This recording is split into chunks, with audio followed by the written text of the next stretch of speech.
રોજ સાંજે ગયા હતા અને ચંપલ બનાવનાર બહેનને કામ અંગે પૂછ્યું, જે સાંભળી નજીકમાં એક રિક્ષા ચાલક ઊભો હતો. તેણે કામ આપવાનું કહીને મહિલાનો મોબાઈલ નંબર માંગ્યો. ત્યારબાદ રિક્ષા ચાલકે મહિલાને કામ આપવાનું કહીને બોલાવી અને આરોપી મહિલાને ખોડિયારનગરથી છાણી તરફ વાવરૂ જગ્યાએ લાવ્યો અને મહિલાને શંકા જતા પૂછપરછ કરતા સ્થળ પર 3 વિધર્મીઓ શકીલ, ચમન પઠાણ ઉપરાંતનો એક વ્યક્તિ કે જેણે મહિલા સાથે દુષ્કર્મ આચર્યું, જે સમગ્ર મામલે એસીપી MP ભુજાણીએ પત્રકાર પરિષદ કરી માહિતી આપી હતી.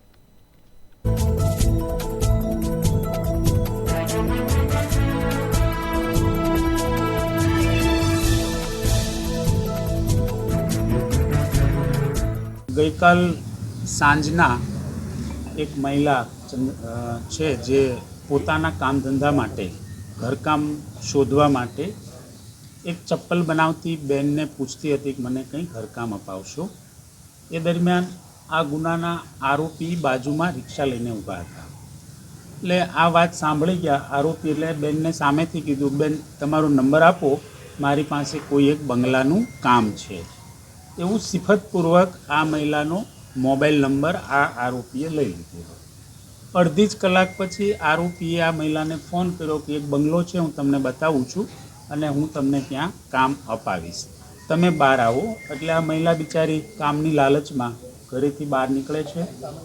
આરોપી વકીલ પઠાણ પોતાની રિક્ષામાં બેસાડી ખોડિયારનગરથી LNT છાણી જકાત નાકા પાસે લઈ આવે છે. આ સ્થળ ઉપર અંધારું છે, રાતનો ટાઈમ છે, એક દિવાલ છે 4 ફૂટની, ત્યાં 2 બીજા એમના મિત્રો બેઠેલા છે વકીલ પઠાણના, જે બંનેનું નામ છે એક શકીલ અહમદ પઠાણ અને ત્રીજો છે ચમન ખાન પઠાણ. તો વિક્ટિમ મહિલા જે છે એમને કંઈક શંકા ગઈ, એટલે એમણે પૂછ્યું કે આ 2 માણસો કોણ છે, મારે તો બંગલાનું કામ રાખવાનું છે, અહીંયા કેમ લઈ આવ્યા છો. આટલી વાત કરે છે એ દરમિયાન આ 3 આરોપીએ મહિલાને બળજબરી કરી, બળ વાપરી જબરજસ્તીથી દિવાલ કૂદાવી અને અંદર અવાવરૂ જગ્યામાં લઈ જાય છે અને કપડાં ઉતારવાનું બીભત્સ વર્તન કરે છે, ગાળી ગલોચ કરે છે અને અડપલા કરે છે. મહિલા બિચારી બૂમાબૂમ કરે છે પણ ત્યાં નિસહાય હતી, કોઈના કશી મદદ નહીં મળી. દરમિયાન આ 3 આરોપીએ આ મહિલાઓને બેરહમીથી દુષ્કર્મ કરે છે, બૂમાબૂમ કરે છે, પણ કોઈ માણસ મળતું નથી. ત્યારબાદ આ મહિલાએ એમની દીકરીને ખબર પડી તો એમણે ફોન કર્યો કંટ્રોલમાં, અને કંટ્રોલની વર્દી 11:15 વાગે મળતા police team, police inspector Manish Rathod Sama police station અને DCP zone 3 incharge zone 4 Leena Patil madam સત્વરે ઘટના સ્થળ પર આવી અને અલગ અલગ ટીમો બનાવવામાં આવી. એક ટીમ દ્વારા વિક્ટિમની ફરિયાદ લેવામાં આવે છે, બાકીની બીજી 3 ટીમો હતી.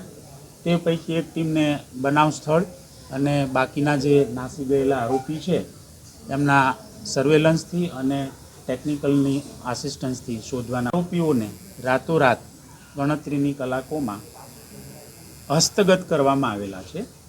તે પોતે છે કે કેમ નામજોગ છે, ઓળખ પરેડ કરાવવી જરૂરી છે. અને બાકી એક જે આરોપી છે, મુખ્ય આરોપી જે રિક્ષામાં બેસાડીને લઈ જાય છે, વકીલ અહમદ પઠાણ, આ આરોપીને હસ્તગત કરેલ છે. આ 3 આરોપી છે એમાં એક ચમન ખાન પઠાણ કરીને છે, એમનો વર્ષ 2016માં પણ એક દુષ્કર્મનો ગુનો કિશનવાડી પોલીસ સ્ટેશનમાં દાખલ થયેલો છે.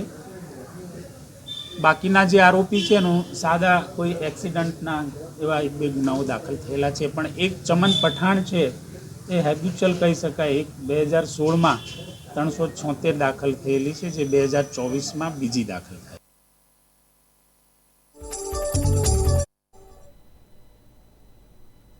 ગુજરાતમાં ચારણ અને આહિર સમાજ